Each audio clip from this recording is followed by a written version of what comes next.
የቀን ጉዳይ ብቻ ነው። ትዕቢተኛ ይዋረዳል፣ ይናቃል፣ ይጣላል። ክርስቲያኖች በትዳር ሆኑ መነኩሴ ይሁን ተጋዳይ ይሁን ሰጋጅ ይሁን ዝሙት ደግሞ ክፉ ነው። አባቶችም እንደሚሉት ዝሙትን የምንረታው ሞተን ስንቀበር ብቻ። ትህትና የዝሙትን ጾር ነቅሎ የሚጥል በገዳም ለብዙ ቅድስናና ጸጋ የበቁትን የሚያንገዳግድ ትልቁ በሽታ ትዕቢት ነው። በቤተሰባችንም ውስጥ በነገራችን ላይ ለልጅ ልጅ የሚተርፍ ነቀርሳ ተክለን ልናልፍ እንችላለን። በልጆቻችሁ በወለድናችሁ በቤተሰባችን በቅርብ ትዕቢት በጣም አደገኛ መርዛማ ነገር። ከትዕቢት የመጨረሻው ትዕቢት ግን ትዕቢት የለብኝም የሚለው ነው። ይገርማቸዋል። ትዕቢት የለብኝም የሚለው ከትዕቢትም የመጨረሻው ክፉ ትዕቢት እሱ ነው። ራስን አለማወቅ ነው። በደልና ኃጢአት ከውስጣችን ሲሞላ ይፈሳል። እንሳደባለን፣ እናገራለን፣ እንተቻለን፣ ለፈልፋለን። ያ ሁሉ ጉዳት ነው። ስለዚህ ተመልከቱ፣ ትዕቢት ማለት አባ ዳንኤልን ያህል ጻድቅ እንደዚህ ካንገዳገደችው ከኛ መካከል ነፃ የሚሆን ሰው አለ? ትህትናና ትዕቢት የልብ ናቸው። በነገራችን ላይ ንስሐ ለፈጸምነው ኃጢአት ይቅርታ ይሰጠናል እንጂ ከነፍሳችን ጋር የተጣበቀውን ይሄን ድካም ነቅሎ አይጥለው።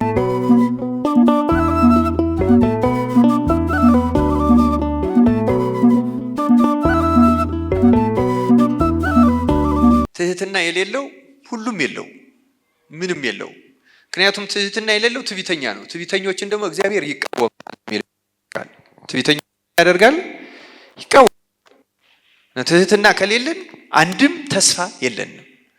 ከዚህ የተነሳ ነው ሶፎንያስን መነሻ አድርጌ በዚህ ላይ የምናገረው። እሱም እንደሚለው ምናልባት በእግዚአብሔር ቁጣ ቀን ትሰወሩ ይሆናል።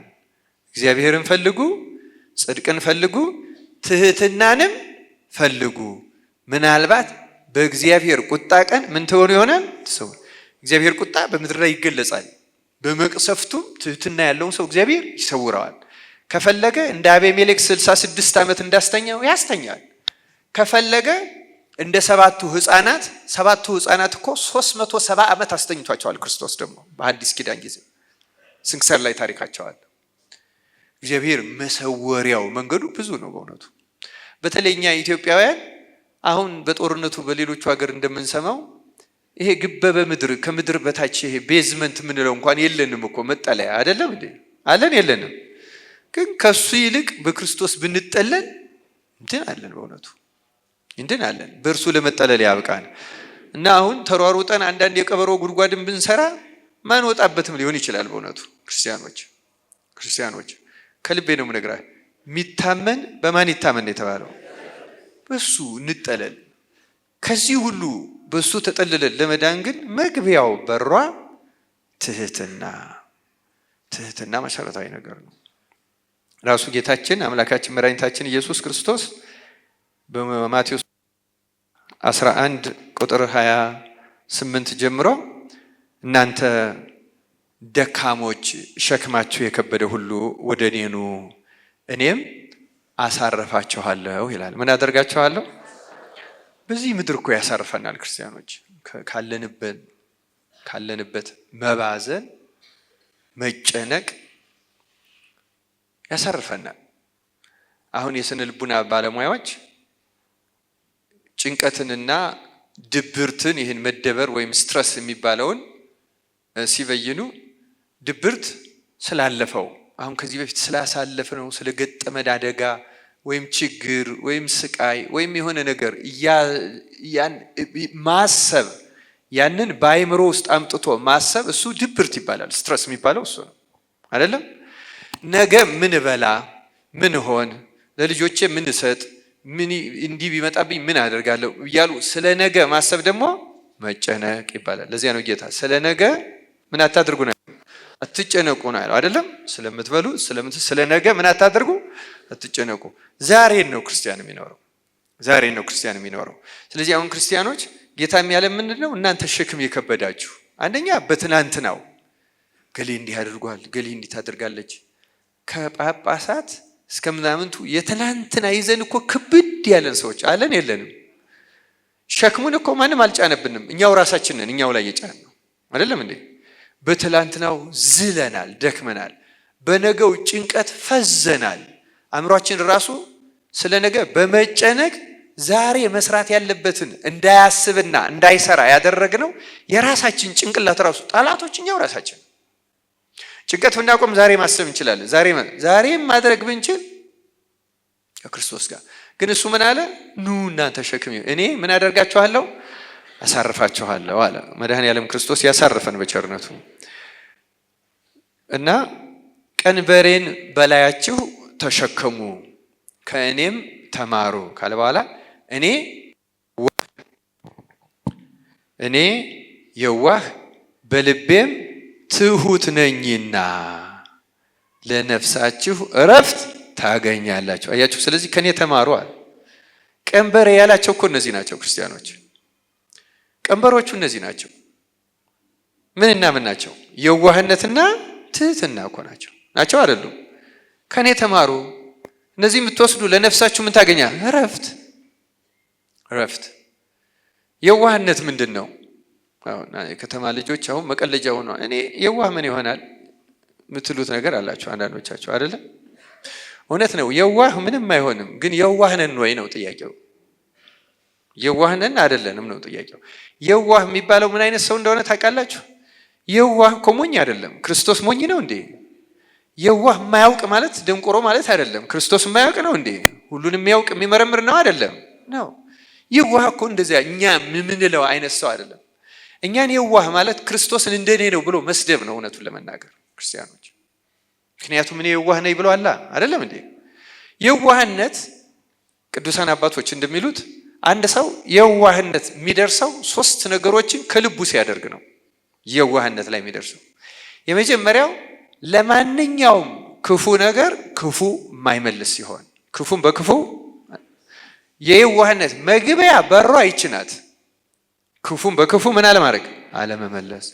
ከዚያ ደግሞ ክፉ ስለሚያደርጉብን ሁለተኛው ደረጃ ደግሞ ስለሚረግሟችሁን መርቁ፣ የሚያሳድዷችሁ ደግሞ ምን አድርጉ? ጸልዩ።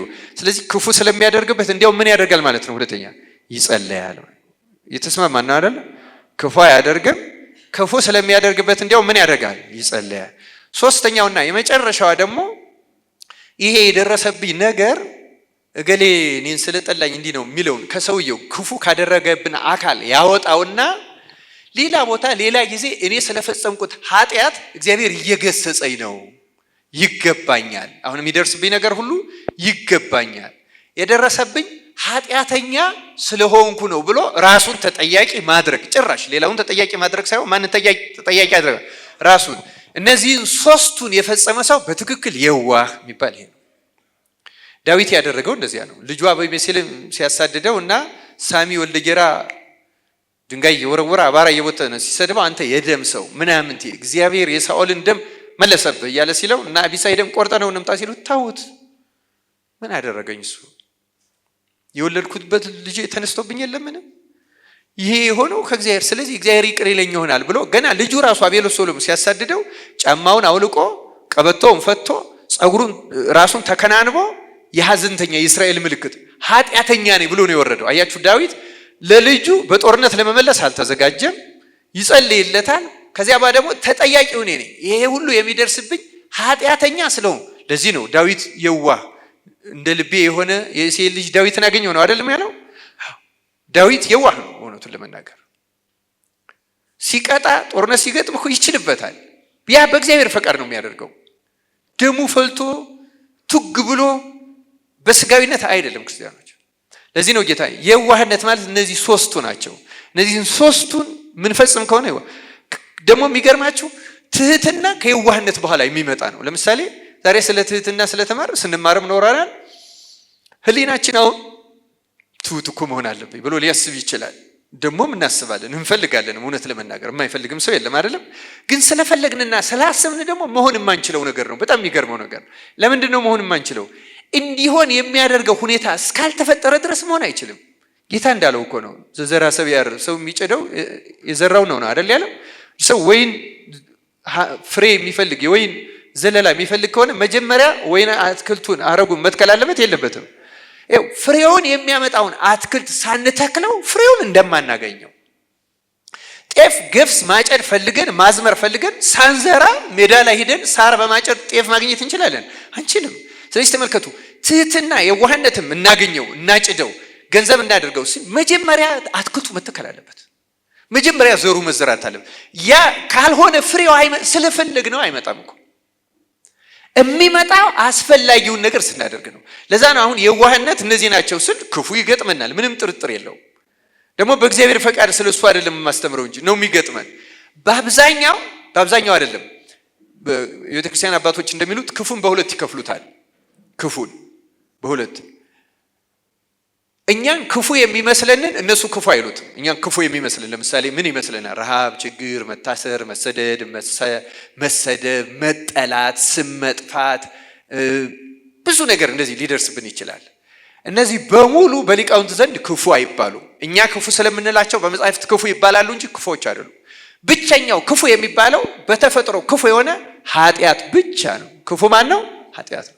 ሌላው ለህሊናችን ክፉ ይመስለኛል እንጂ እኛን ከድክመታችን ለማረም ከእግዚአብሔር እንድንታረቅ ልክ ፈረስን በልጓም እንደሚገቱት በመቀየድ በመገመድ ያልተፈለገ ሩጫውንና ገደል መግባቱን እንደሚገቱት የሰው ነፍስ ለመግታት ኮርኩሞ። ምክንያቱም በትምህርት ማንሰማ ስለሆነ በመረዳት የእግዚአብሔርን ሕግ የሚፈጽም ሰው ክፉ የሚያገኘው ለክብር ብቻ ነው። በነገራችን ላይ ለምሳሌ የጻድቃን ሰማዕታት ክፉ ገጥሟቸዋል። እነሱን ለማስተካከል አለ። እነሱ ለክብር ነው። ለዚያ ነው ሰማዕታት የምንላቸው፣ ለዚያ ነው ጻድቃን የምንላቸው። እኛን ግን ኃጥአንን ግን ለማስተካከል ፈር ለማስያዝ የምናስብበትን መንገድ ራሱ የሚያስቀይሩን አስገድደው ክፉ የምንላቸው ነገሮች ናቸው። ይገርማቸዋል። ክፉዎች አይደሉም እነሱ። ስለዚህ ነው ክፉን በክፉ አትመልሱ የተባለው። ለምን እንደሆነ አታውቁም። አሁን ያን ሰው ክፉ አደረገብንን የምንለው ለማዳን አይደለም። እግዚአብሔር እንዲህ ያለው እኛን ለማዳን ነው። ክፉ ይመስለናል እንጂ ክፉ አይደለም እውነቱን ለመናገር። ስለዚህ ከዚያ በኋላ ደግሞ ጸሎት፣ ከዛ እውነተኛው ከኃጢአቴ ነው ስንል ወዲያው ነው ይቅርታ የምናገኘው። ይቅርታ እናገኛለን። ምስጢሩንም ይገልጽልናል ክርስቶስ እንደ አቅማችን ማለት ነው። እንደ አቅማችን ይገልጽልናል፣ እንረዳዋለን። እውነት ለመናገር የዋህነት፣ ከየዋህነት በኋላ ትህትና ራሷ ቅድም እንዳልኳችሁ ለየዋህነት እነዚህ አትክልቶቹ ዘሮቹ ናቸው። ከየዋህነት ቀጥሎ ትህትና ራሷ ፍሬ ሆና ትመጣለች። በዚህ መንገድ እንድንሄድ አምላካችን እግዚአብሔር ይርዳን። እና ክርስቲያኖች ተመልከቱ፣ ጌታ ከኔ ተማሩ ሚለን ይሄ ነው። እና ይሄ ከሆነ ለነፍሳችሁ ምን ታገኛላችሁ? እረፍት። ስለዚህ በየዋህነትና ቀንበሮቹ እነዚህ ናቸው። ሌላ ቀንበር የለውም ክርስቶስ። ክርስቲያኖች ህጉን መፈጸም እኮ ነው። ህጉን መፈጸም ነው። በተለይ መፈጸም እንኳን ባንችል አለመፈጸማችን እያስታወስን ኃጢአተኛ ነን ስንል ምህረት እናገኛለን። ይገርማቸዋል። ምህረት እናገኛለን፣ ይቅርታ እናገኛለን። በዚያ መንገድ ነው ልንሄድ የምንችለው። ከዚህ ውጭ ግን ቅድም እንዳለው አትክልቱን እንትከል ካልን አሁን ትህትናን የዋህነትን አብቅለን ማጨድ መልቀም ከፈለግን መጀመሪያ እነዚህ ለመትከል አባቶች እንደሚሉት መጀመሪያ የምንተክልበት ልቡና ላይ ሌላ ክፉ ነገር፣ ለምሳሌ ገበሬ ማንጎ ወይም ሌላ ነገር እተክላለሁ ቢል ማሳው ላይ ያለውን ቁጥቋጦ ያጸዳል አያጸዳም? መጀመሪያ ያንን ያጸዳል። ካልሆነ ምግቡንም ይሻማዋል፣ ሾህም ሆኖ ይወጋዋል። ሾህ አንቆ ያዘው ሊያፈራ አልቻለም አይደል የተባለው በሾህ ላይ የወደቀው። ልክ እንደዚያው ኩርንችቱ ሾህ ይዘውና አያፈራም፣ ወደምንፈልገው ውጤት አይመጣም።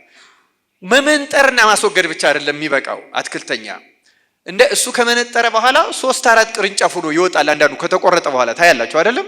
ስለዚህ 4-3 ቅርንጫፍ የበለጠ ሆኖ እንዳይመጣ እንዲያውም ጉቶውን ከስር ነቅሎ ምን ማድረግ አለበት? መጣል አለበት። 4 ተግባር ነው ማለት ነው። ይመነጥራል፣ ያስወግዳል፣ ከጉቶው ከመሰረቱ ነቅሎ ይጥላል። ይሄን ከነቀለ ከጣለ በኋላ የሚፈልገውን ውጤት ምርት የሚያስገኝነትን ተክል ደግሞ ይተክለዋል። ተክሎ ደግሞ ዝም አይለው፣ ምን ያደርጋል? ይንከባከባል። ቁጥቋጦውን ይቆርጣል፣ ይመነጥራል። ጉቶውን ከነስሩ ይነቅላል፣ ተመልሶ እንዳይመጣ ያደርገዋል። የሚፈልገውን አትክልት ይተክላል፣ ይንከባከባል። የሚፈልገውን ፍሬ ያገኛል። እንዲሁ ዝም ብሎ ፍሬ ተገኝቶ አያውቅም። ንስሐ ማለት ይሄ ነው። ንስሐ ማለት ይሄ ነው። መጀመሪያ የኃጢአትን ዛፉን ቁጥቋጦውን ነቅሎ መጣል። እሱ ምን ማለት መሰላችሁ? ቀኖና ገብቶ ንስሐ ተቀብሎ ተናዞ ቀኖናን መፈጸም እንደ መመንጠር ነው።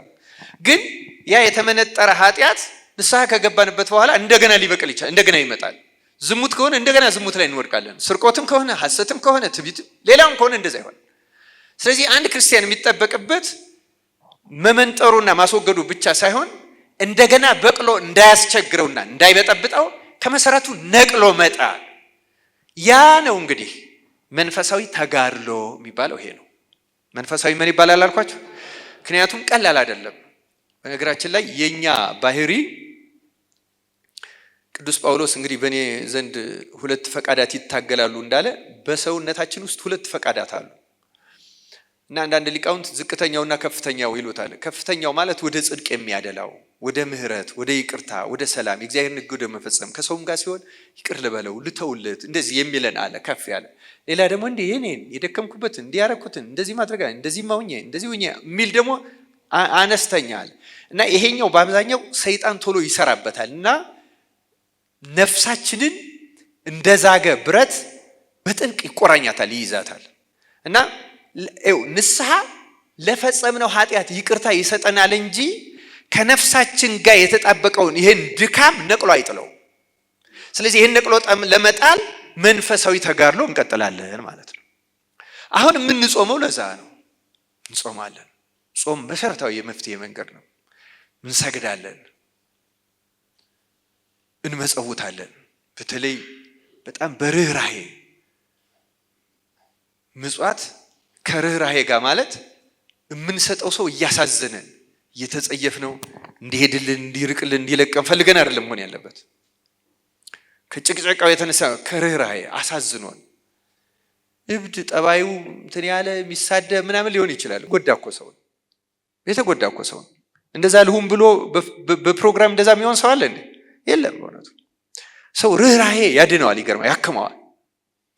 ጌታ ህዝቡን አይቶ አዘነላቸው ይላል ቃሉ ማቴዎስ 14 ብዙ ቦታ። እርግጥ ታምራት ከማድረጉ በፊት በሙሉ አዘነላቸው ይላል። ሰዎችን አይተን ለማዘን አምላካችን እግዚአብሔር ይርዳል።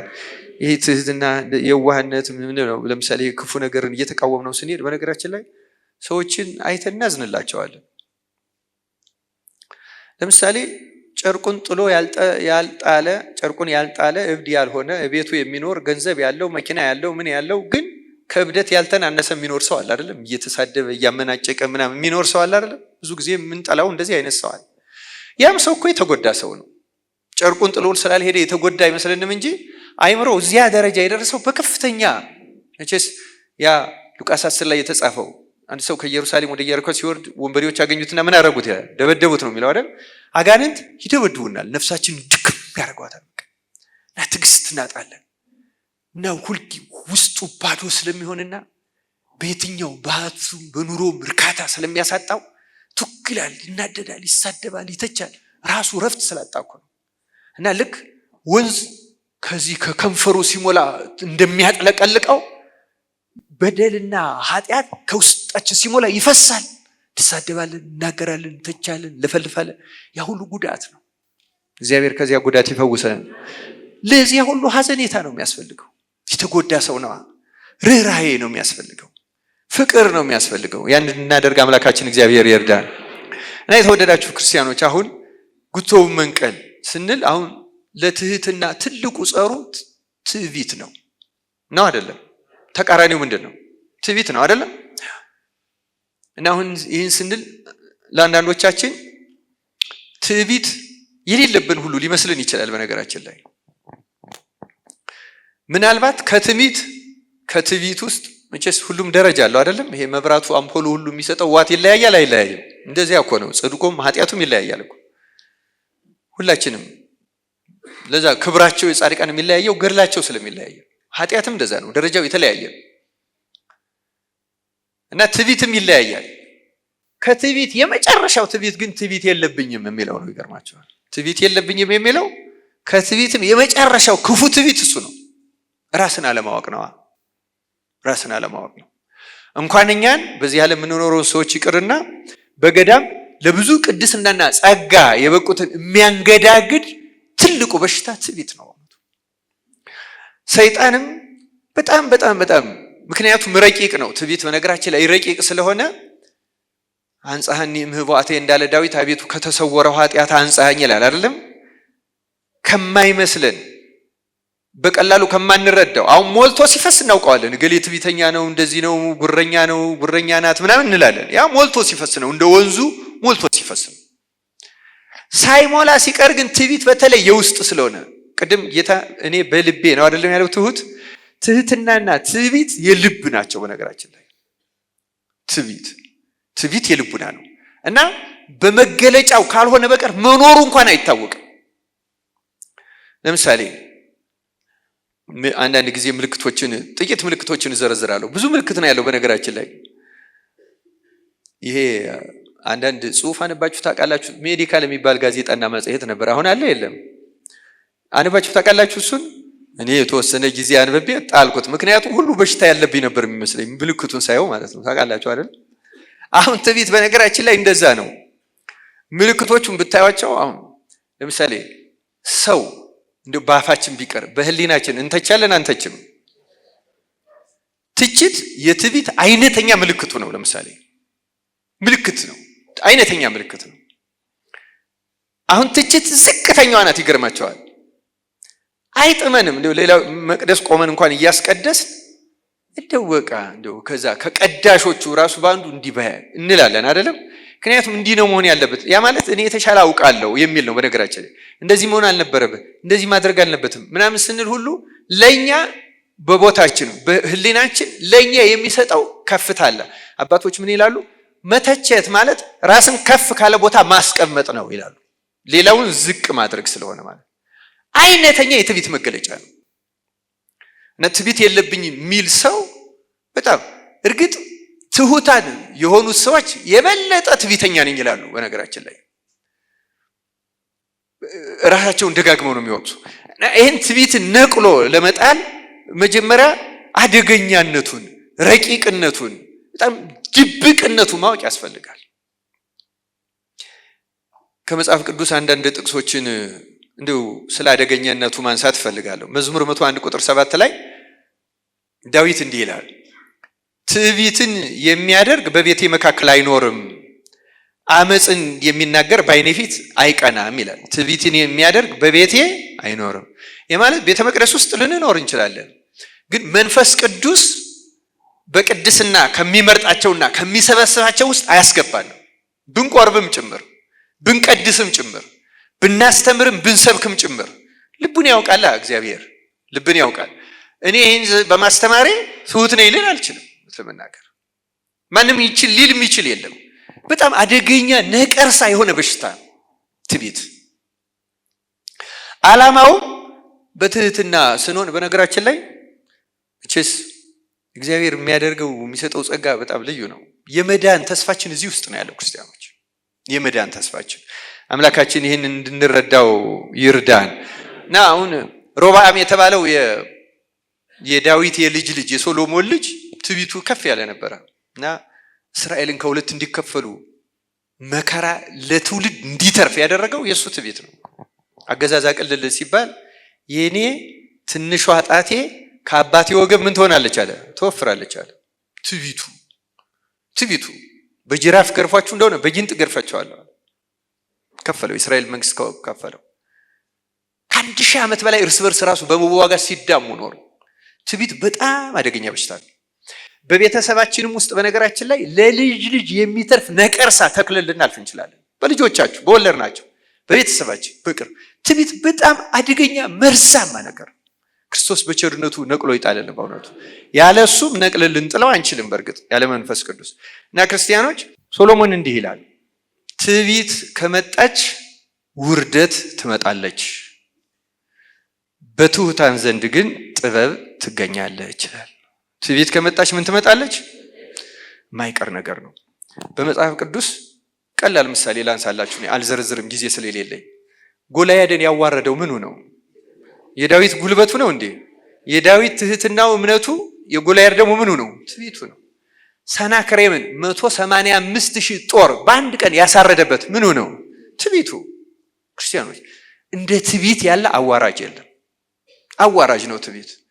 የቀን ጉዳይ ብቻ ነው። ትዕቢተኛ ይዋረዳል፣ ይናቃል፣ ይጣላልም። ክርስቲያኖች ትዕቢት አደገኛ በሽታ ነው እና ምሳሌ 16-18 ላይ ሶሎሞን ትዕቢት ጥፋትን፣ ኩሩ መንፈስም ውድቀትን ይቀድማል ይላል። አይቀሬ ነገር ነው። ቅድም እንዳልነው ነው እኮ ተክሉን ስንተክለው ፍሬውን እንደሚያመጣው ትዕቢት ካለ ፍሬው ምንድን ነው? ውድቀት ነው። ትዕቢት ካለ ጥፋት፣ ኩሩ መንፈስ ካለ ምን? ውድቀት። ይሄ የማይቀር ነገር ነው። የዓለም መሪዎች ሁሉ በትዕቢት ነው የሚዘረሩት በነገራችን ላይ እና ይሄ ትዕቢት አደገኛ በሽታ ነው በእውነቱ። እና ምሳሌ ላይ አንድ ልጨምር 18:12 ላይ ሰው ሳይወድቅ በፊት ልቡ ከፍ ከፍ ይላል ይላል። ልቡ ምን ይሆናል? በቃ ወይ ሀብት ወይ እውቀት ወይ ስልጣን የሆነ ነገር ሲኖረው እንዲሁ በቃ የሚረግጠው መሬት እስከሚጨነቅ ድረስ የሚንጠራራ ሰው አለ በልቡ፣ ግን ሳይወድቅ ነው። ትህትና ግን ይላል ሰሎሞን ክብረትን ትቀድማለች። ትህትና ምንን ትቀድማለች? ክብረት። ይቺ ክብረት ለምድራዊ ንብረቶች አይደለም፣ ለመንፈሳዊ ሀብት የእግዚአብሔርን ጸጋ ሰብስቦ ለመያዝ ምን ትቀድማለች? ለዛ ነው አሁን ያለ ትህትና ሌሎቹ አይገኙም። መግቢያ በሯ እሷ ናት። በሌሎቹ ጸጋዎች ለመክበር የፈለገ ሰው ቀድሞ ትህትናን ገንዘብ ማድረግ ይገባዋል። አንድ ሁለት አጫጭር ታሪኮችን ማንሳት እፈልጋለሁ። በእውነቱ ለምንድን ነው መንፈሳውያን ሰዎችን ሁሉ የሚፈትናቸው? ደግሞ ትዕቢት ነው። ዛሬ ከጊዜ የተነሳ የአንዱን ሰው ላንሳ። የአባ ዳንኤል አባ ዳንኤል በስንክሳር ታሪኩ አለ። እጅግ አስገራሚ ጻድቅ ነው። እግዚአብሔር ከሰጠው ጸጋ የተነሳ በተለያዩ ገዳማት ያሉ አባቶች እግዚአብሔርን እባክህ አባ ዳንኤልን አሳየን ብለው እስኪጸልዩ ድረስ እሱ ማየት የሚያጓጓ ታላቅ መንፈሳዊ አባት ነበረ። ራሱ ሰይጣን ራሱ የሆነ ገዳም ሄዶ አባ ዳንኤል ላይ ብሎ አስከፍቶ ገብቶ ያውቃል። አባ ዳንኤልን በጉጉት ስለሚጠብቁት ማለት ነው። በኋላ ግን እግዚአብሔር ተአምራት አደረገና እሱም ተጋለጠ፣ ሰዎቹም ከጥፋት ዳኑ። አባ ዳንኤል እንደዚህ አይነት ጻድቅ ነው። ሰይጣን እንኳን ራሱን ተመስሎ የሚሄድበት፣ ሌሎች ደግሞ እሱን ለማየት ጓጉተው የሚጸልዩ ወደ እግዚአብሔር አሳየን አባ ዳንኤል ለማየት አብቃን የሚሉት። እውነቱ ሰው ክርስቶስን ለማየት ነው ቅዱሳን የሚጓጉት። ልክ እንደ ክርስቶስን እንደማየት አሳየን ብለው የሚጓጉለት ጻድቅ ነበር። ገርሉ የዱር ቅጠል እየበላ ነው የሚኖረው። በቀን አንድ ጊዜ ከዱር ቅጠል ካገኘው ቅጠል ሸምጥጦ ይጎርሳል። በቃ አለቀ። ግን ሰይጣን በጣም ታዋጊ ስለሆነ አንድ ቀን በልቡ ነው እንዲህ አይነት ሐሳብ አመጣበት። እንደኔ በጾም በጸሎት በትጋት እግዚአብሔርን የሚያገለግለው ይኖር ይሆንን ነው። እንግዲህ ካፉ አልወጣችም እኮ በምን ነው አልኳችሁ? እያች ቅዱስ ጳውሎስ እንዲህ ይላል ሮሜ መልእክቱ ላይ ጥቅሱን ላንብበላችሁ። ሮሜ 12:3 ላይ እግዚአብሔር ለእያንዳንዱ የእምነትን መጠን እንዳካፈለው እንደ ባለ አእምሮ እንዲያስብ እንጂ ማሰብ ከሚገባው አልፎ በትዕቢት እንዳያስብ በመካከላችሁ ላለው ለእያንዳንዱ በተሰጠኝ ጸጋ እናገራለሁ ይላል ቅዱስ ጳውሎስ። ቃሉ በህሊናችን በልቡናችን ይጻፈልን። አያችሁ፣ አንዳንድ ጊዜ ማሰብ ከሚገባን የምናልፍበት ጊዜ አለ። መንፈሳዊውም ሆነው አባ ዳንኤል የገጠመው ነው። ግን ዳዊት የጻድቃን አጽሞች አይሰበሩም አይቀጠቀጡም ይላል። የጻድቃን አጽሞች ምን አይሆኑም እና ሊቃውንቱ ሲተረጉሙት የጻድቃን አጽሞች የተባሉ መንፈሳዊ ጸጋዎቻቸውን አሉ። ይሄኛውም አጥንታቸውም ይቀጠቀጣል ሲፈጭ ሲደቆስ እኮ ነው የኖረው አይደለም ነው አይደለም። አጽሞች የተባሉላቸው ልክ አጽም ሰውነትን እንዲሸከመው መንፈሳዊነታቸውን ተጋድሏቸውን የተሸከሙላቸው መንፈሳዊ ምግባራት ናቸው። እነዚያ እንዲቀጠቀጡ አያደርግም ይላል። አሁን አባ ዳንኤል ትህትናው ልትቀጠቀጥ ሆነች፣ አንዱ አጽሙ ማለት ነው። ግልጽ ነው አይደለም? ስለዚህ እግዚአብሔር ስለማይፈቅድ ተገለጸና ተናገረው። ምን አለው? ሮም ያለውን የንጉሱን የአኖሪዎስን ያህል አላገለገልከኝም አለው። እና አሰበ፣ ከአንድ ንጉስ አንሳለሁ እኔ? አያችሁ፣ በእግዚአብሔር ፊት ማን የከበረ እንደሆነ የሚያውቃለ ከእግዚአብሔር በቀር? አባ ዳንኤል ተደነቀ። ስለተደነቀ ምን ቢያደርግ ነው ከኔ በላይ ያስደሰተው አለና አሁንም ገና ከትዕቢቱ አልወጣም። እግዚአብሔርን ጠየቀው። ጌታ ሆይ ሄጄ ንጉሱን እንዳየው ፍቀድልኝ አለው። እግዚአብሔር ቸር ነው። ደመና አምጥቶ ብድግ አድርጎ ከግብጽ ከገዳማ አስቄት ሮም ቤተ መንግስት ላይ ቁጭ አደረገው። እግዚአብሔር መንፈስ ቅዱስ ደረሰ። አገሩን አያውቀው፣ እንዴት መሄድ ንጉሱ እንዴት ማግኘት እንዳለበት አያውቅም። በእግዚአብሔር ፈቃድ አንድ ሰው አገኘ። ያን ሰው ሰላም ላንተ ይሁን አንተ ሰው ሆይ የዚህን ሀገር መኳንንቷን መሳፍንቷን ታውቃለህ አለው። ምን መኳንንቷና መሳፍንቷ ምን ያደርጉልሃል አለው። ምን ሊያደርጉልህ ትፈልጋቸዋለህ አለው። ከንጉሱ ቢያገናኙኝ ብዬ አለው። ከንጉሱ እኔ ባገናኝህ ትጠላለህ አለው። እንዴ ለምን እጠላለሁ? እኔ እኮ ፈልጌ የመጣሁት ንጉሱን ነው አለ። እንግዲያውስ እዚህ ይጠብቀኛል። ለካ ይሄ ሰው የንጉሱ ምግብ አብሳይ ነው እና ምግብ አቅርቦ የሚያበላው በጣም የቅርቡ ሰው ማለት ነው። ከመሳፍንቱ ከመኳንንቱ በላይ ቅርብ የውስጥ ሰው ነው። ጎመን ይዞ ሊመለስ ነው የወጣው። ለካ ንጉሱ የሚበላው በቀን አንድ ጊዜ ዳቦ በጎመን ነው የሚበላው። ንጉሱ ደግሞ ቤተ መንግስቱ ላይ ልብሰ መንግስቱን ለብሶ የወርቅ ዙፋን ላይ ተቀምጦ የወርቅ ዘውድ ደፍቶ የወርቅ ካባ ለብሶ በትረ መንግስቱ የወርቅ ይዞ ይፈርዳል፣ ያስችላል። ለአባ ዳንኤልም የጨነቀው ይሄ ነው። ሰው ከፈረደ ምንም ጻድቅ ቢሆንና ቢጠነቀቅ ባለማወቅ መሳሳቱ አይቀርም። እንዲህ አይነት ሰው እንዴት በበረሃ ካለ ባህታዊ በላይ እንዴት እግዚአብሔር ሊያስደስተው ይችላል? እንዴት የሱን ያህል አላገለገልከኝም ይለኛል ብሎ ነው ማወቅም የፈለገው ለዚህ።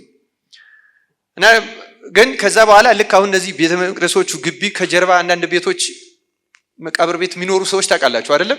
ንጉሱ እንደዛ በጀርባ አንዲት ትንሽ ክፍል ውስጥ ነው የሚኖረው ከዚህ አገልጋዩ ጋር። እዚያ ሲገባ ተርታ ልብስ ነው የሚኖረው። ይሄ አገልጋዩ ጎመኑን ይዞ መጣና አባ ዳንኤልን ይዞት ሄደ ወደዚያች ቤት። ግቢው መግቢያ ላይ ሲደርስ እዚህ ቁም መጥቼ ወስድሃለሁ ብሎት ገባ። ሲገባ ግን በንጉሱ መንፈስ ቅዱስ ያደረበት ስለሆነ ማንን መጥቶ እንደቆመ ገልጾለት እንዴት አባ ዳንኤልን ያህል ጻድቅ ደጅ ላይ አቁመ ትገባለህ አለው አገልጋዩን። ገና ሳይነግረው እኮ ነው እሱ ደነገጠ። አባ ዳንኤል ዝናው የታወቀ ነው። አላወቁም።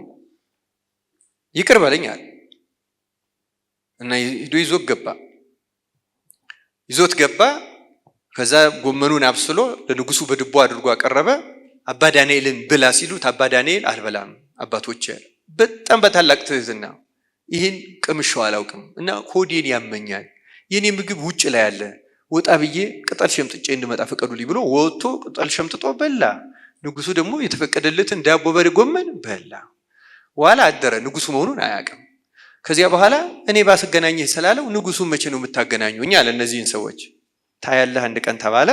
አንድ ቀን ልብሰ መንግስቱን ለብሶ ችሎት በሚያስችልበት እሱ በጓዳው በር እንደዚህ እዚህ እንደምናደርገው ገባና ንጉሱ ሲሰየም በጀርባ አውጥቶ ደግሞ በመደበኛው እንግዶች በሚገቡበት አስገባው።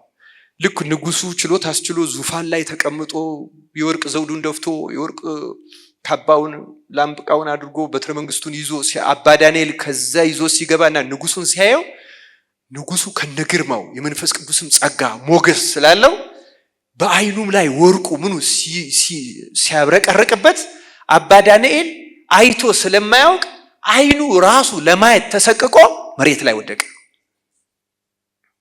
እና አንሳኝ ወሰደኝ መልሰኛለሁ ወደ ቤቴ መልሰኛለሁ እና ያ አገልጋዩ መለሰው በጀርባ ወስዶ አስቀመጠው። ንጉሱ ስራውን ጨርሶ ልብሰ መንግስቱን ደግሞ እዚያው አውልቆ የሚያወልቅበት ቦታ ጨርሶ አሁንም ተርታ ልብሱን መጥቶ ተቀመጠ።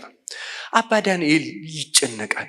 ታዲያ በዚህ ሰው እንዴት ነው እግዚአብሔር የሚደሰተው? እንደዚህ የተንቆጠቆጠ ለብሶ ወርቅ በወርቅ ሆኖ እንደዚህ ሰው እየሰገደለት እንደዚህ ክብር ኑሮ እንዴት ነው የሱን ያህል አላገለገልከኝም የሚል እያለ ይደነቃል፣ ይመረምራል።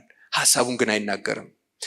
አሁን በቃ እስኪ በምን እንዳስደሰተው ከራሱ ተነጋግሮ ማወቅ ፈለገና ንጉሱን እንዳጫውተው መቼ ታደርጉኛላችሁ አለ። በዚህ ጊዜ ንጉሱ አባቴ ሆይ ለዚህች ዓለም እኮ ንጉስ ብለው ያስቀምጡኝ እኔን ነው አለው በትህትና። እና አሁን አባ ዳንኤል ከንጉሱ ደነገጠ፣ ወደቀ፣ ተማረ። ለካስ እንደዚያ ተንቆጥቁጦ ከፊት ከውጭ በአደባባይ የሚታየው ሰው ከጀርባ ሌላ ህይወት ነው ያለው፣ በጣም የተደበቀ ህይወት ነው ያለው። ያንም ለብሶ ሲቀመጥ ስርዓታቸው ስለሆነና ለህዝቡ እና የእግዚአብሔርን ስርዓት ለማስከበር ነው እንጂ ውስጡ ግን አያችሁ ምን ያህል ትሁት እንደሆነ ማንም አያውቅም። የትህትና የልብናታ። ስለዚህ ተመልከቱ፣ ትዕቢት ማለት አባ ዳንኤልን ያህል ጻድቅ እንደዚህ ካንገዳገደችው ከኛ መካከል ነፃ የሚሆን ሰው አለ? እግዚአብሔር በቸርነቱ ምንድንበትን መንገድ ይርዳን። አንድ ታሪክ ባጭሩ ልተርክ፣ ጊዜን ጨርሻለሁ። እንደው ሁለት ታሪኮች ነበሩ። አንደኛው ይረዝምብኛል፣ ግን ትህትና ምን እንደሚያደርግ ነው የምናገራቸው። አሁን ቅድም ጉቶ ስለመንቀል ነግሬያቸዋለሁ አይደለም? ከባድ ነው። አንድ አባ ገብርኤል የሚባል በእስክንድርያ የፓትርያርኮች ቅደም ተከተል በታሪካቸው ውስጥ አባ ገብርኤል የሚባል ፓትርያርክ አለ እና ይሄ ፓትርያርክ ከመሆኑ በፊት በገዳም መነኩሴ እያለ ከሰው ፊት መታየትም በተለይ ወደ ገዳሙ የሚመጣ ማንም ሰው እንዳያየው የሚጠነቀቅ ነው። በፍጹም አንድ ሰው አይቶት አያውቅም። የሚያገኘው አረጋዊ አባቶችን እዛ ከሱ በላይ በመንፈሳዊነት የከበሩትን ለምክርና ለተግሳጽ ብቻ እነሱን ያገኛል። እና ያ የሚያገኘው መንፈሳዊ አባት ግን ብዙ አትደበቅ፣ አንተ በሰው መካከል ነው የምትኖረው ይለዋል። ትንቢት ማለት ነው። በሰው መካከል ትኖራለህ ማለት ነው። ከገዳም ወጥተህ ትሾማለህ እኮ ማለት ነው። ስለዚህ ትንቢቱ ደረሰና ተአምራት ለማድረግ የበቃ በጣም ትልቅ አባት ነው። በኋላ እንደተባለው ከሱ በፊት የነበረው ፓትርያርክ ሲሞት ሱባኤ ገብተው ማንንሹም ሲል መንፈስ ቅዱስ አመለከታቸው። ይሄን ሰው ያለ ፈቃዱ በግድ ወስደው ፓትርያርክ አደረጉት።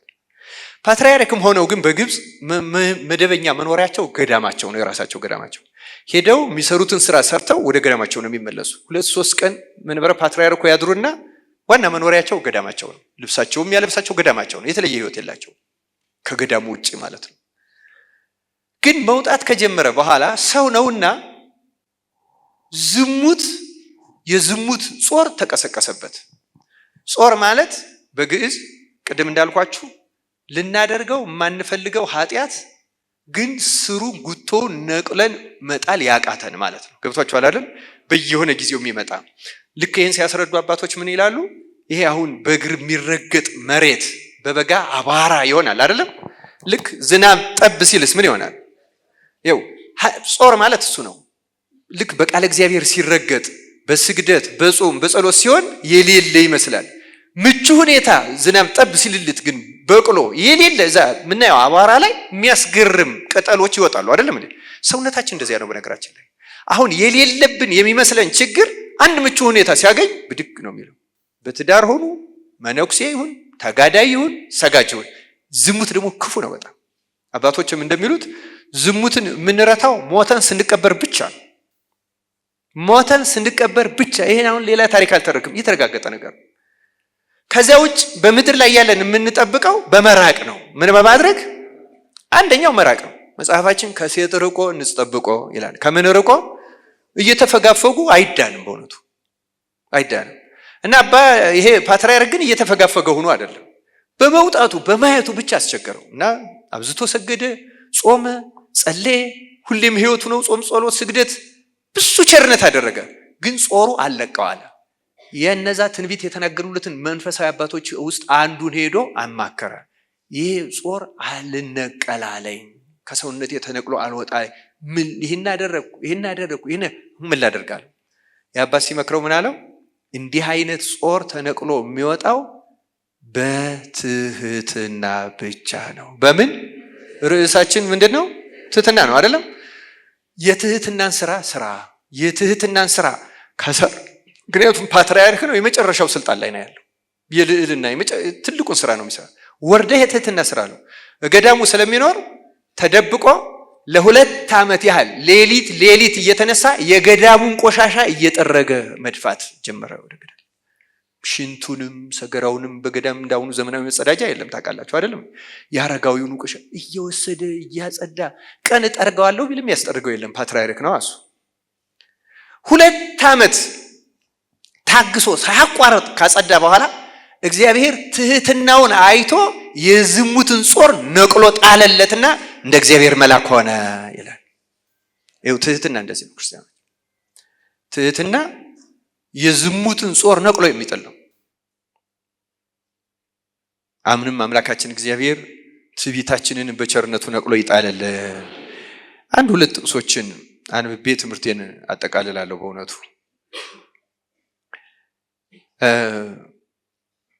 ሰው ሆይ መልካሙን ነግሮሃል፣ እግዚአብሔርም ከአንተ ዘንድ የሚሻው ምንድን ነው?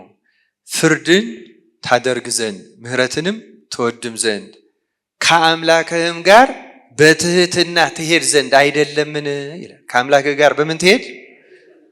ቅዱስ ጳውሎስ ፊልጵስዩስ ምዕራፍ 2:3 ላይ ለወገኔ ይጠቅማል በማለት ወይም በከንቱ ውዳሴ ምክንያት አንድ እንኳን አታደርጉ፣ ነገር ግን እያንዳንዱ ባልንጀራው ከራሱ ይልቅ እንዲሻል በትህትና ይቁጠር ይላል። ስለ ቃሉ የእግዚአብሔር ስም የተመሰገነ ይሁን። ይሄ የትህትናን ብያኔ ከመጽሐፍ ቅዱስ የምናገኘው እዚህ ያነበብኩላችሁ ጥቅስ ላይ ነው። ትህትና ማለት ምን ማለት ነው ካል፣ ትህትና ማለት አንድ ሰው ራሱን በምድር ላይ ካለ ከማንኛውም ሰው እኔ አንሳለሁ ብሎ በውስጡ ማመን መናገር አይደለም። በውስጡ ምን ብሎ ማመን? ከማንም ሰው እኔ ምን አደርጋለሁ? አንሳለሁ። ከኔ የሚያንስ አንድም ሰው የለም። አሁን ከኔ የሚያንስ ሰው የለም ካልን እኮ ትችት እናቆማለን፣ ወደ ማስተዋል እንመጣለን። አንድ አባት በገዳመ አስኬት ወደ አባ መቃርስ ቀርቦ አባቴ ሆይ ይድን ዘንድ ምን ላድርግ ብሎ ጠየቀው። በምክሬ ታምናለህ ሆይ አለው። እንዲህ ሳላምን እመጣለሁ? እናንተን አብነት አድርገን ወደ ደረሳችሁ ማዕረግ ለመድረስ አይደለምን? እባክህ ምከረኝ አለው። እንግዲያውስ ከሁሉም እኔ አንሳለሁ እያልክ ሂደህ ኑር፣ ሌላ አይደለም ያስፈልጋል ሲለው ህሊናው አሰበና ጨነቀው። እንዲህ አለ፣ እሺ ጥሩ አባቴ፣ ከብዙ ሰው አንሳለሁ፣ ግን ባንስ ከነፍሰ ገዳይ አንሳለሁ ብሎ ጠየቀው። አሁን የኛም ጥያቄ እንደዚህ ነው። በነገራችን ላይ አሁን ስንማር ከሁሉም ሰው እንደምናንስ ልናስብ እንችላለን። ስንወጣ ግን አረ ከገሌስ አረ በፍጹም እንዲህ ቦርድ ከገሌት ወይ አረ እሷስ ይቅርብኝ እንላለን። በነገራችን ላይ የሆነ ሰው አለ ከኛ የሚያንስም ይመስላል። አረ በየትቴ አረ በምንጣማ ገሊትም አረ ምንላቸው ብዙ ሰዎች አሉ። እግዚአብሔር በቸርነቱ ይፈውሳል። አሁን ይህም ሰው እንደዛ ነው ያለው። ባንስ ከነፍስ ገዳይ አንሳለሁ ያለው። ቲቶ ላይ ያለውን የቅዱስ ጳውሎስ ጠቀሰለት። ለንጹሐን ሁሉ ንጹህ ነው። በነገራችን ላይ ሌባ እናት ልጇን አታምንም ይባላል አይደል? ምክንያቱም ሰው ሌባ ከሆነ ሰው ሁሉ የሚሰርቅ ነው የሚመስለው። ዘማዊም ከሆነ ማንም ሰው የሚያመነዝር ነው የሚመስለው። እንደ ራሳችን ነው። ንጹሆች ደግሞ ወንድና ሴት እንኳን ተኝተው ቢያዩ እንደዚህ ያለ ሐሳብ ምትሃት ይሆናል ብለው ነው የሚያስቡት ራሱ በአካል እንኳን ቢገጥማቸው። ምክንያቱም አእምሮአቸው ማሰብ አይችሉ ንጹሆች ናቸው። ስለዚህ ይሄ አባት ምን አለው? ለንጹሃችሁ ሁሉ ንጹህ ነው። ንጹህ ብትሆን ኖሮ ሲገድል እንኳን ብታየው ይሄ ሰው አንድ ሰው ገደለ፣ እኔ ግን ደጋግሜ ኃጢአት በመስራት የራሴን ነፍስ ደጋግሜ በመግደል እኔ እበልጠዋለሁ ትል ነበረ አለው። አያችሁ ትህትናም እንደሆነ አይመስለንም? አሁን ስናይ አረረ ነገሌን ነገር ምንላቸው ክርስቲያኖች ትህትና ቀላል ነገር አይደለም። በፉከራ ምን ሆነው አይደለም። ከልብ ከማንም ሰው አንሳለሁ ካላል መዳኛ። ለዚህ ነው ቅዱስ ጳውሎስ ማንም ሰው ባልንጀራው ከእርሱ እንዲሻል ይቁጠር። ይችናት የትህትና ብያኔዋ ዴፊኒሽን ነው። ማንም ሰው ከኔ ይሻላል። እንዲህ ማለትን እግዚአብሔር በልቦናችን ያሳደረብን። ቅዱስ ጴጥሮስ እንዲህ ይላል፣ እንዲሁም ጎበዞች ሆይ ለሽማግሌዎች ተገዙ፣ ሁላችሁም እርስ በርሳችሁ እየተዋረዳችሁ ትህትናን እንደ ልብስ ታጠቁ። አቤት አቤት አቤት! ትህትናን እንደምን ታጠቁ? እግዚአብሔር ትዕቢተኞችን ይቃወማልና ለትሑታን ግን ጸጋን ይሰጣል። በረከቱ ይደርብን። ትህትና እንደ ልብስ ታጠቁታል። ሌላ መንገድ የለም። የመጨረሻው ጥቅሳችን ትንቢተ ኢሳይያስ ምዕራፍ 66 ቁጥር 2 ነው። እነዚህን ሁሉ እጄ ሰርታለችና እነዚህ ሁሉ የኔ ናቸው ይላል እግዚአብሔር። ነገር ግን ወደዚህ ወደ ትሁት መንፈሱም ወደ ተሰበረ በቃሌም ወደሚንቀጠቀጥ ሰው እመለከታለሁ። ስለዚህ እግዚአብሔር የሚመለከተው ወደ ማን ሰው ነው? ወደ ትሁት ሰው ብቻ ነው እግዚአብሔር የሚመለከተው። ክርስቲያን ዳዊትም ልበ ትሁተ ወየዋሃ ኢይሜንን እግዚአብሔር፣ ትሁቱን የተዋረደውንና የተሰበረውን መንፈስ እግዚአብሔር አይንቅም። በምንም መንገድ መንፈሱን የሰበረን ሰው እግዚአብሔር ይቀበለዋል። ክርስቲያኖች ይሄ የመዘጋጃ ሳምንት ነው። ወደ ጸጋ እግዚአብሔር ለማደግ ከእግዚአብሔር ጋር ለመታረቅ መሰረታዊ የሚያስፈልገን ነገር አንዱ ትህትና ነው። ቅዱስ ጴጥሮስ እንዳለው ትህትናን እንደ ልብስ ለመታጠቅ ልቡናችንን አሁን ምንድነው የምናደርገው? በጸሎታችሁ ጊዜ እባክህ የትዕቢትን ጉቶ ከልቤ ነቅለህ ጣልልኝ እያላችሁ 41 ጊዜ ለመኑት። እርግጥ የሚደረገው ቅዱሳን አባቶች የሚመክሩት በእኛ ላይ ከሰለጠኑት ኃጢአቶች በእያንዳንዱ ሰው ላይ ይላሉ ቅዱሳን። ብዙ ኃጢአቶች አሉብን፣ ይሄ ምንም ጥርጥር የለውም። ግን ከኃጢአቶቹ አንዱ እንደ አውራ አለ። በአንዳንዱ ሰው ላይ በጣም ገኖ የሚያስቸግረው ዝሙት ሊሆን ይችላል። በአንዳንዱ ሰው ላይ ሐሰት ሊሆን ይችላል። በአንዳንዱ ሰው ላይ ምቀኝነት ሊሆን ይችላል። በአንዳንዱ ሰው ላይ ስስት ሊሆን ይችላል። በአንዳንዱ ትዕቢት ሊሆን ይችላል። ስለዚህ በራሱ ላይ እያንዳንዱ ነፍስ ማለት ነው፣ እያንዳንዱ ሰው በራሱ ላይ የሰለጠነውን ዋናውን ኃጢአት ይምረጥና ያንን ከኔ ነቅለህ ጣል እያለ እየሰገደ እያለቀሰ እየጾመ ደጋግሞ ልክ አሁን ፓትርያርኩ 2 ዓመት ነው አይደል ቆሻሻ እንኳን የጠረገው። መሸኮል የለብንም። 2 ዓመት ይሁን 2 ወር ይሁን ያን እግዚአብሔር ያውቀዋል። 2 ሳምንት ይሁን ደግሞ 2 ሱባኤ 14 ዓመት ይሁን ይሄን እግዚአብሔር ያውቀዋል። ግን አንድ ሰው ያንን በሱ ላይ የሰለጠነውን ዋናውን ኃጢአት ከተዋጋው ትዕግስትም ካለው እግዚአብሔር አንድ ቀን ነቅሎ ይጥልለታል። ልክ ዋናውን ነቅሎ ሲጥልለት ልክ አንድ ትልቅ ዛፍ ሲሄድ ብዙ ስሮች አብረው ተነቅለው ይወድቃሉ አይደለም? ልክ እንደዚያ ትንንሾቹ ኃጢአቶች አብረው ይደክማሉ፣ ይጠፋሉ። ስለዚህ ክርስቲያን ሁሉንም ለምሳሌ አሁን በትርም 10 በትር ሰጥተው ስበሩ ብንል 10ን አንዴ እንሰብራለን። ምንድነው የምናደርገው? አንዳንዱን አይደለም? እንደዛ ነው የሚደረገው። ግን ከዋናው ነው የሚጀመረው። ከዋናው በጣም ካስቸገረን ማለት ነው። ልክ እንዲህ እያደረግን የምንዋጋው ከሆነ እኛ አይደለም የምንነቅለው፣ መንፈስ ቅዱስ ትዕግስታችንን ነቅሎ ይጥልናል። መንፈስ ቅዱስ ትዕቢትን ከእያንዳንዳችን፣ ከማህበረሰባችን፣ ከሀገራችን፣ ከመላው ዓለም ነቅሎ ይጣልልን። ይቆየን። ስብሐት ለእግዚአብሔር።